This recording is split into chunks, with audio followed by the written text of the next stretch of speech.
So one of the surprising upsides for SoFi stock investors has been the relatively excellent performance of SoFi's loan portfolio. What I mean by the excellent performance is that default rates have been much lower than expected.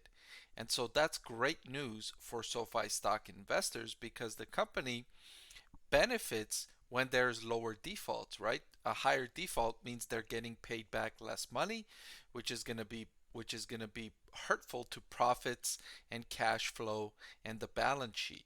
But if defaults are lower than expected and people are paying back their loans better than expected, then that's really good news for SoFi stock investors. So let's take a look at the details of how that's been the case. So here on May 24th, there was a conference with JP Morgan and SoFi CEO, and the JP Morgan analyst said the loss rates in the portfolio today are about 3%, which is really, really good. Now let's put that figure into context. The CEO says that the 3% is an annualized number, life of the loan with durations around 1.5%.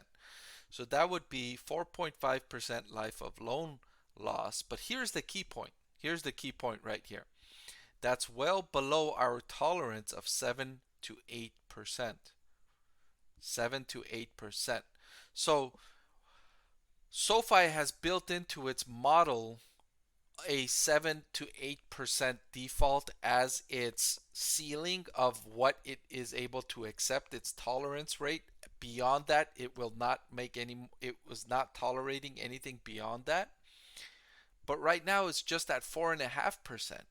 So it's way better than SoFi was expecting. So that's really, really good news. That means the losses are much lower, and that's especially important for SoFi because a significant proportion of SoFi's loan portfolio is personal loans.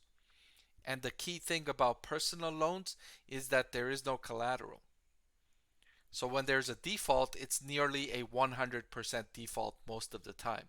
When somebody stops paying, the bank usually loses 100% of that loan. Right? So think about SoFi makes a loan, let's say for $2,000, and the person just doesn't pay it back. That's $2,000 that SoFi loses, right? Versus if SoFi makes a home loan, a mortgage for, let's say, $500,000, the home acts as collateral. So if the individual does not pay SoFi back, SoFi can go and foreclose on the home and then take that home and resell it and recapture some of the money that SoFi lent. So when a mortgage defaults and forecloses, the bank usually gets to recoup some of its money depending on, where home values have changed, how much down payment was given. There's factors involved, but most of the time the lender will get some money back. It's not a 100% default. With personal loans, more often it's a 100% default.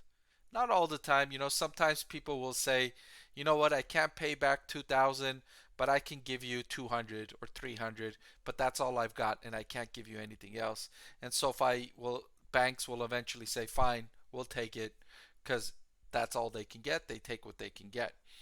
But for now, the default rates have been very low, and that's really good news for SoFi right now. So the CEO is saying the credit could be 50 to 70% higher from the losses before it reaches our tolerance.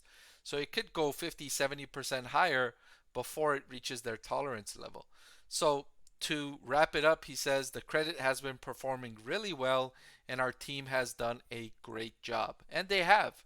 They've been very selective, tighter credit standards. They haven't gone after lower quality credit borrowers.